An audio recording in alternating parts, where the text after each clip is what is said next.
रजनी, रजनी कहाँ मर गई? आई माँ जी। आई माँ जी की बच्ची कानों में रुई ठूस कर बैठी थी क्या? नहीं, वो गाने सुन रही थी? नहीं माँ जी, चाय बना रही थी। चाय क्यों बना रही थी?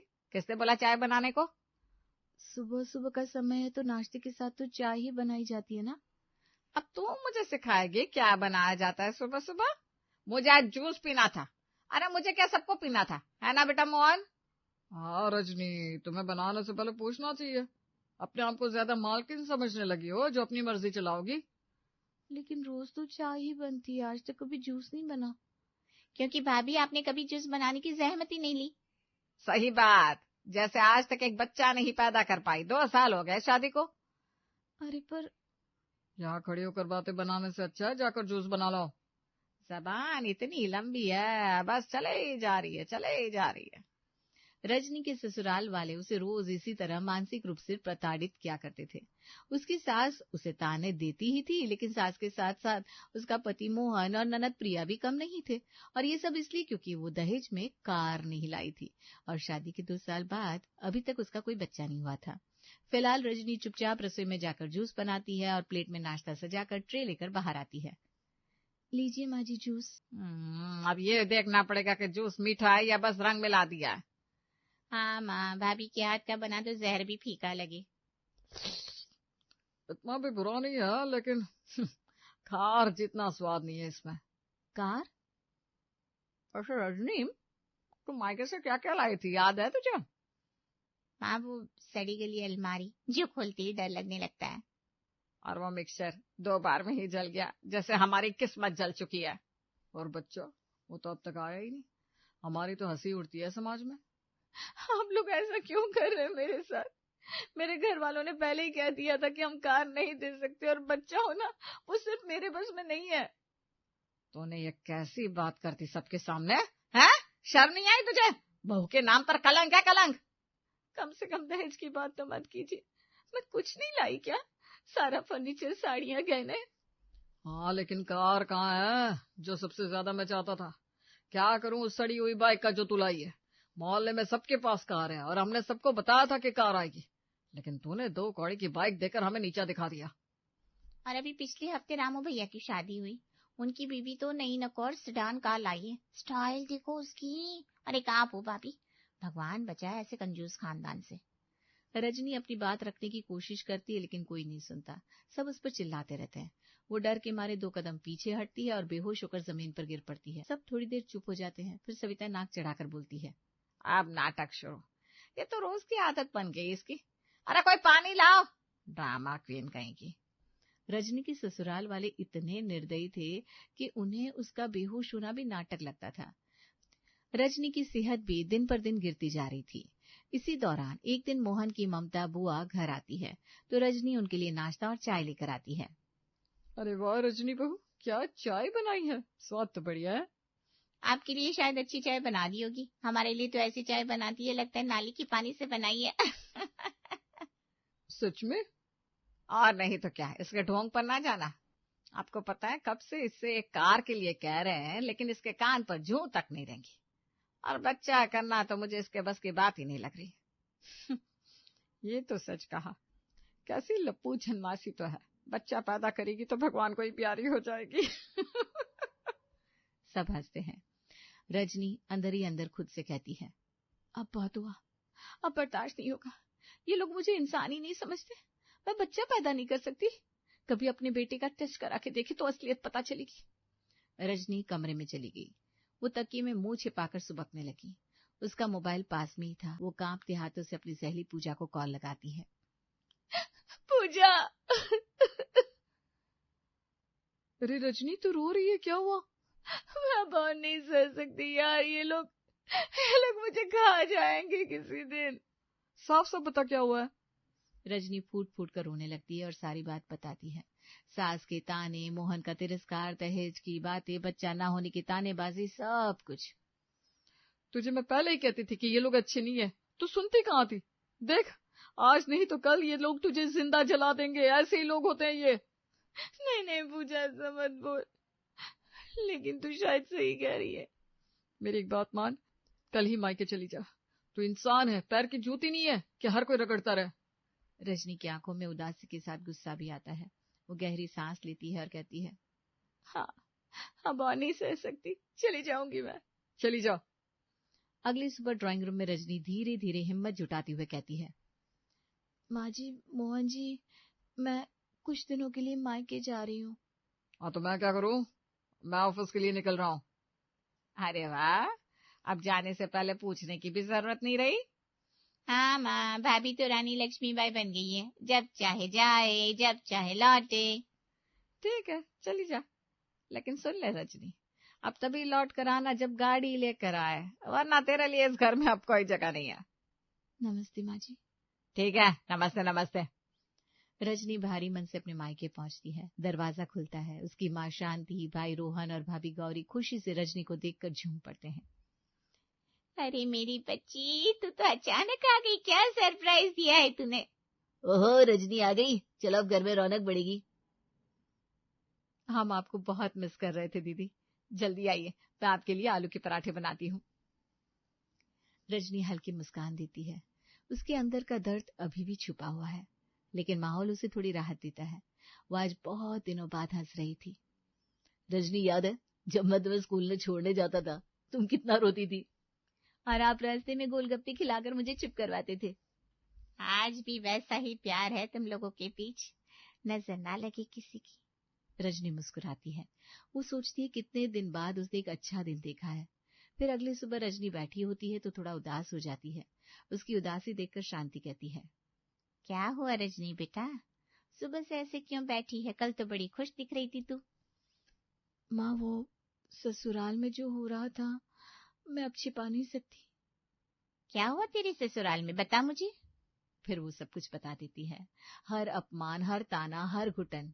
शांति थोड़ी देर चुप रहती है, फिर ठंडी सांस लेकर कहती है, देख बेटा, पति पत्नी में ऐसे छोटे मोटे झगड़े तो होते ही रहते हैं, और रही दहेज की बात, हमने तो पहले ही कह दिया था कि गाड़ी नहीं देंगे। तू जाकर बात कर, समझा, वो तेरी बात समझ जाएंगे। आप समझ क्यों नहीं रही हो? वो लोग अच्छे नहीं है, वो मुझे इंसान ही नहीं समझते। देख बेटा, 2 दिन बाद लौट जाना, सब ठीक हो जाएगा, सोच समझ कर व्यवहार करना। हाँ? रजनी चुप हो जाती है। वो जानती है कि माँ उसकी पीड़ा नहीं समझ पा रही। उसे अंदर ही अंदर चोट लगती है। 2 दिन तो उसके अच्छे गुजर जाते हैं मायके में, लेकिन उसके बाद एक दिन जब गौरी और रोहन बाजार जाने की तैयारी कर रहे थे तो वो कहती है, भैया भाभी, मैं भी चलूं बाजार? अरे ये हमारा टाइम है, प्लीज आप बीच में मत आइए, हम दोनों का थोड़ा अकेला समय होता है। गौरी का ऐसा जवाब सुनकर रजनी हक्का बक्का रह जाती है। वो धीरे धीरे अपने कमरे में चली जाती है और दरवाजा बंद करके रोने लगती है। उसी समय रोहन दरवाजा खटखटाता है। अरे रजनी, चलो ना, तुम भी हमारे साथ चलो, मस्ती करेंगे। नहीं, आप लोग जाइए, मैं ठीक हूँ। अरे चलो भी, वो तो मैंने ऐसे इरिटेट होकर कह दिया क्योंकि इनसे कुछ लड़ाई हुई थी। रजनी उन लोगों की बात मानकर बाहर आती है और उनके साथ बाजार जाती है, लेकिन वो समझ चुकी थी कि अब उसके मायके वाले भी उससे चिढ़ रहे हैं, और ये डिनर के बाद साबित भी हो जाता है। रोहन, खाना तो हो गया, अब एक छोटी सी फरमाइश है। हाँ बोलो। जरा बाजार से मेरे लिए एक छोटी सी आइसक्रीम ले आओ ना, बड़ी इच्छा हो रही है। आइसक्रीम? अभी मैं नहीं जा रहा। अरे भैया, कहाँ ज्यादा दूर है, 2 मिनट का तो रास्ता है। आप नहीं समझेगी दीदी, आपके आने से पहले ही हमारे खर्चे ज्यादा हो गए। अब अलग से आपके लिए आइसक्रीम लाकर खिलाऊं तो कैसे चलेगा, समझा करो यार। रजनी का चेहरा उतर जाता है, उसकी आवाज भर्राने लगती है। मैंने तो बस 10 रुपए की आइसक्रीम मांगी थी, क्या इससे भी किसी का बजट बिगड़ जाता है? तभी गौरी रसोई से निकलती है। चेहरे पर तंज भरी मुस्कान थी। बूंद बूंद से ही तो सागर बनता है, आप क्या जाने, आप तो अपना घर छोड़कर यहाँ आ गई, अब जो है बस हम पर ही बोझ बनकर रह गई है। रजनी सन्न रह जाती है। उसे अपनी भाभी की ये बात बिल्कुल हजम नहीं होती। भाभी, ये मेरा भी घर है, आप तो ऐसे कह रही हो जैसे। बस कर रजनी, हर बात का जवाब देना जरूरी नहीं होता, चुप रहना सीख। पर मम्मी, तुझे समझ में नहीं आ रहा? रजनी सिर्फ हर्ट नहीं बल्कि हैरान भी थी। वो आंखों में आंसू और दिल में घुटन लिए अपने कमरे में चली जाती है। अगर ससुराल वापस जा सकती होती तो यहाँ एक पल ना रुकती, पर क्या करूं, मेरा भाग्य भगवान ने जाने किस स्याही से लिखा है। रजनी की रात रोते रोते कट गई।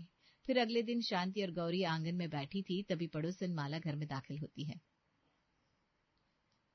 अरे शांति, कैसी है बहन? तुझसे ये नहीं होता कि माला का हालचाल पूछ ले जाकर?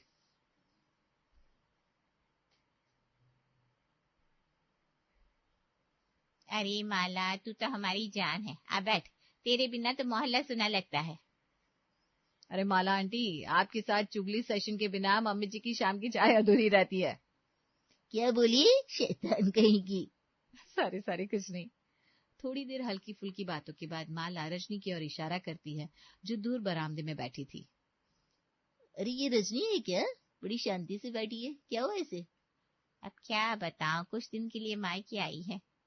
मम्मी जी पूरी बात बताइए ना। दहेज में कार नहीं दी, इसलिए ससुराल में रोज ताने सुनती है। ऊपर से 2 साल में बच्चा भी नहीं हुआ। हाँ, ऐसा ही कुछ है, लेकिन ये कोई नई बात थोड़ी ना है, हमेशा से होता चला आ रहा है। पर आजकल की लड़कियां तो घर बार छोड़कर बैठने में एक्सपर्ट है। माला एक नंबर की चुगलखोर और दूसरों के मजे लेने वाली औरत थी। वो जोर जोर से हंसने लगती है। वाह वाह, क्या बात है। अब तो बहुएं मायके आकर ही टिकने लगी है, हद है। और तुम लोग तो जैसे अनाथालय चला रहे हो। अरे क्या बताएं बस। रजनी सब सुन रही थी, उसकी आंखें भर आई, दिल जैसे चूर चूर हो गया। माला ये सारी बात करके हंसते हुए चली जाती है और उसके बाद रजनी शांति से कहती है, माँ, आपने मेरी सारी बातें अपनी पड़ोसन को क्यों बता दी? आपने देखा नहीं, वो मेरा मजाक उड़ा रही थी। तो क्या हुआ? माला सिर्फ मेरी पड़ोसन नहीं, मेरी सहेली भी है। सब कुछ शेयर करती हूँ मैं उससे। और उन्होंने कुछ गलत भी तो नहीं कहा? जो लड़की अपने ससुराल को छोड़कर मायके आकर बैठ जाए, उसके बारे में बातें तो होंगी। रजनी की आंखों में आग और पानी दोनों एक साथ उतर आए। थोड़ी देर बहस होती है, लेकिन अंत में शांति बात को टाल देती है।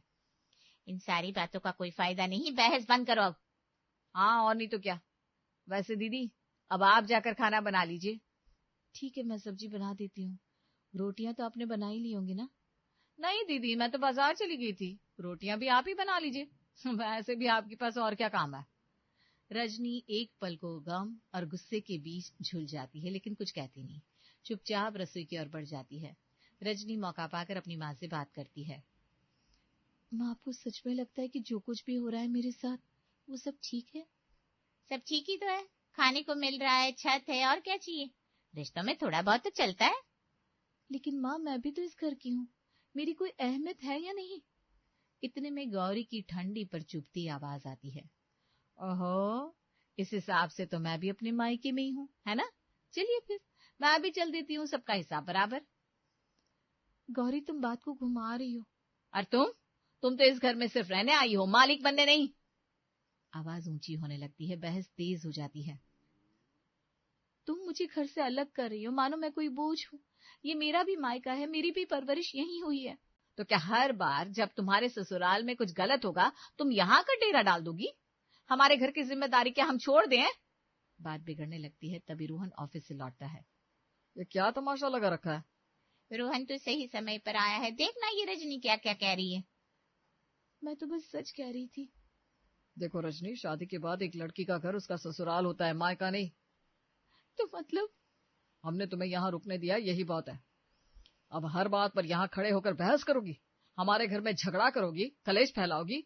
रजनी अवाक खड़ी रह जाती है, उसकी आंखें भर आती है। वो चुपचाप अपने कमरे में चली जाती है और उस रात वो लगातार रोती रहती है, बिना आवाज के, बिना शिकायत के। फिर अगली सुबह वो उठती है, चुपचाप अपना सामान पैक करती है, घर की चौखट पर खड़ी होती है। सब इकट्ठा हो जाते हैं। मैं वापस जा रही हूँ। बेटा, अगर हमने कुछ गलत कहा हो तो माफ कर देना, लेकिन जो कहा वो समझदारी से ही कहा। हाँ दीदी, वही सही है, भावनाओं में नहीं, दिमाग से सोचो। रजनी कुछ नहीं कहती, बस हाथ जोड़कर नमस्ते करती है और चली जाती है। 1 महीना गुजर जाता है।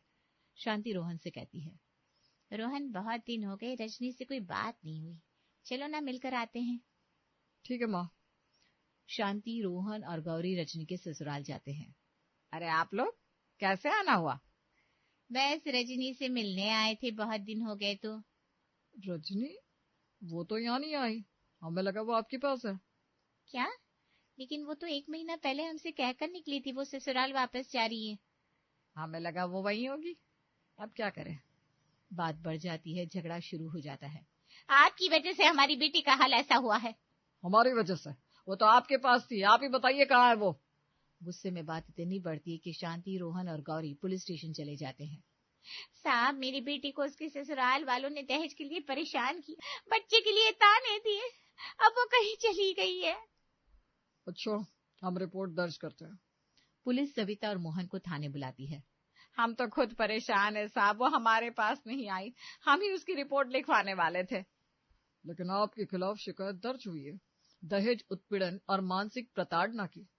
जैसे ही पुलिस उन्हें हिरासत में लेने लगती है, तभी रजनी अपनी सहेली पूजा के साथ वहां आती है। रजनी? रजनी? मैं अपने मायके से नहीं, अपनी सहेली पूजा के पास थी पिछले 1 महीने से। मैंने इसे सहारा दिया क्योंकि इसके पास और कोई नहीं था। इसके ससुराल वालों ने इसे दहेज और बच्चा ना होने पर सताया और मायके वालों ने इसे ताना मारा कि वो अब इस घर की नहीं रही। तो मतलब दहेज वाली बात सच है? हवालदार, इन्हें अंदर डालो। 1 मिनट, सिर्फ इन्हें ही नहीं, मेरे मायके वालों को भी ले जाइए।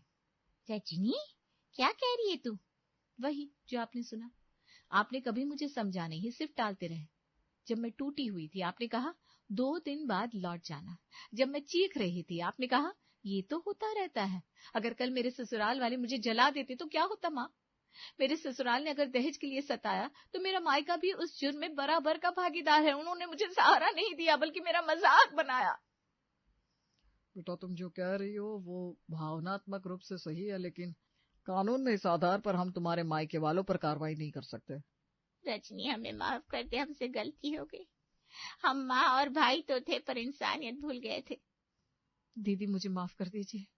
मैं जलन में आपकी बहन नहीं बन पाई, सिर्फ अपनी अहमियत जताती रही। बहू, हम भी गलत थे, हमें माफ कर दो प्लीज। हाँ रजनी, तुम तो मेरी पत्नी हो, तुम मुझे जेल कैसे जाने दे सकती हो? मैं अपनी गलती मानता हूँ, एक मौका दे दो। रजनी चुपचाप सबकी बात सुनती है, फिर पुलिस से कहती है, इन्हें जाने दीजिए। लेकिन ऐसा क्यों है कि जब कोई लड़की मायके लौटे तो वो ये सुने, अब तो इस घर की नहीं रही। उसका घर वही होता है जहां उसकी इज्जत हो, चाहे ससुराल हो या मायका। सभी की आंखों में आंसू है। रजनी की बात गूंजती है जैसे एक हथौड़ा रिश्तों के अहंकार पर पड़ा हो। तुम्हारी बात पूरे समाज के लिए एक मिसाल है बेटा, काश सब समझे। धीरे धीरे सब एक साथ गले लगते हैं, आंखें भीगती है लेकिन दिल हल्के हो जाते हैं।